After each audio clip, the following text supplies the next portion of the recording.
Welcome back to the most impactful countdown in country music. How goes it? Oh, I'm so good over here, man. How you doing?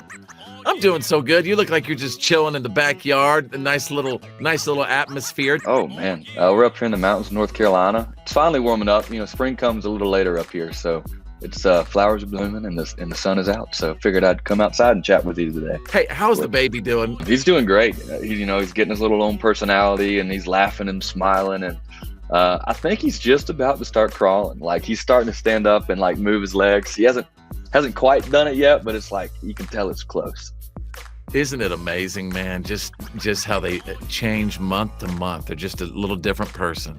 It's the best thing ever, just watching him grow. And I'm already like getting nostalgic and wanting him to like slow down growing. And it's like, man, it's like looking back at pictures when he was born and seeing how tiny he was, and now just how big of a chunk he is now.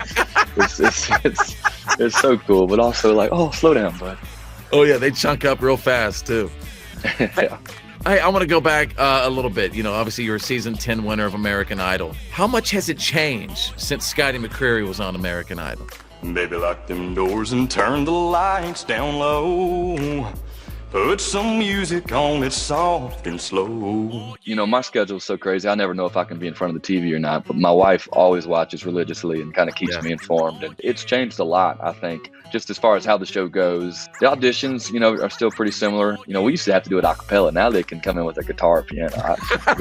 I'm kind of jealous about how they can have their instruments now. But then like now they cut like 2 or 3 people a week sometimes, and I'm like, man, it's got to be nerve-wracking for the contestants. Just that many going home. But overall, the show is still about how your next door neighbor could be the next American Idol, and that's what I think makes that show so cool, and that's what I'll always love about it. Even since you were named American Idol, just because someone is named American Idol, right, doesn't necessarily mean it's going to happen for them. Like, if you are an American Idol, to me, that means it's time for you to pound the pavement. It's time for you to get to work. Am I right about that? I think winning American Idol makes you a TV star. It doesn't necessarily make you a music star, And Wow. And I don't I don't pretend to know the magic formula or anything, because there's some insanely talented folks out there, some that win, some that don't, and you never know what's going to hit, what's not going to hit. You got to work hard, got to get out there, make relationships, and everybody works hard after the show. You just never know what will click or not. What do you think, as you sort of scroll through social media, what do you think about people performing your songs and covering your songs on social media? And do you ever come across, somebody singing 5 More Minutes and you're like, oh my God, this is unbelievable? Yeah. 5 More is kind of taken on a new life here in the last few months, on TikTok and stuff and Instagram. And it's always so cool. You write these songs from your heart, and they're special to you. You just don't know if other people will relate to them too, and if it'll become special to them. So, even all these years later, for people to pick up a guitar and sing 5 More Minutes, about one of their loved ones, or about their last softball or football game or something, that's what I wrote that song for, and it's cool that it still kind of has meaning for folks. I'm still a fairly young guy, but I feel like I'm even a touch too old for all that. I don't get it. I don't know it, but I mean it is cool that it can get your music out there and connect people with you. But I don't know. I got to figure all that out, I guess. And once you start scrolling too, and the algorithm kind of sees what you're liking, or just video after video, you can be up till 3 a.m. just that stuff. Absolutely. You know what? And you got millions and millions of views collectively. What is it like to put up music, and then, or even music that you posted a couple of years ago, and then you look at these numbers, these astronomical numbers? What does that feel like to you as you're watching these things just go in the millions and billions? Oh, I mean, it means everything. It's I've been doing music whether or not 5 people watched it or 5 million. But you go and you get to see, I'll go back 5 more. I think it's got over 100 million on YouTube or something like that. It's just, to me, it's dude, that song was therapy for me to write after losing my granddaddy. And it's just so cool. It just means you're connecting with people and you're impacting people. And since I got started doing all this, I guess, professionally in 2011, people say, what do you want to do with this? And I was like, I want to impact people in a positive way.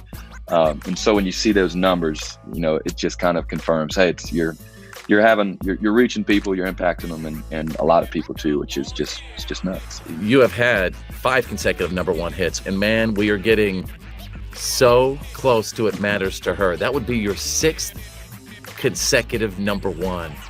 What is that feeling like? I look at it. I mean, I was always kind of, my two loves in life were sports, and, you know, baseball and music. And I thought I was going to go pro until I realized, you know, an 81 mile an hour fastball wasn't going to quite get it done. So to me, whenever you reach number one, I treat it like winning the World Series. You know, I'll put on the goggles and I'll spray the champagne and all that stuff. And I even had rings made for my my whole team, my label, my management, like a championship ring with the 5 number ones. So to me, I treat it like the World Series, you know. And it takes about the whole dang season of baseball, 162 games to get a song up the charts nowadays, unless you're Morgan or Luke, you know. So it might as well be. Congratulations on It Matters to Her. I love introducing it. You know I love introducing this song on the Country Top 40. Would you please give me the story behind it, It Matters to Her? Yeah, you know, this was one of those songs, I was doing a Zoom right, you know, and for me living in North Carolina, that's kind of helped me, you know, connect with people in Nashville as a Zoom right. So this was one of those days, and we didn't really have an idea or a hook. You know, a lot of times you have exactly what you want to write that day. But this day it was me, Rhett, and Lee, and we were just talking about life and relationships and, you know, how it's the little things that kind of add up and make the biggest difference. And, you know, for me, it's like I can still do a better job of like cleaning up my, you know, my beard hair when I shave, or, you know, putting the dishes up when I'm done.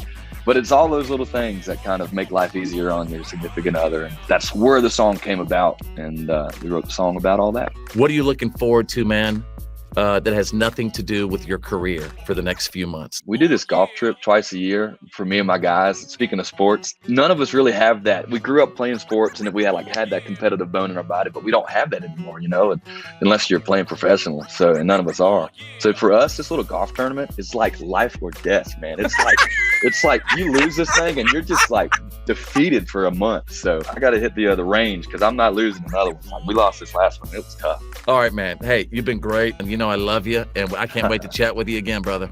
Hey, absolutely, man. Right back at you, Fitz. Always appreciate you letting me come on.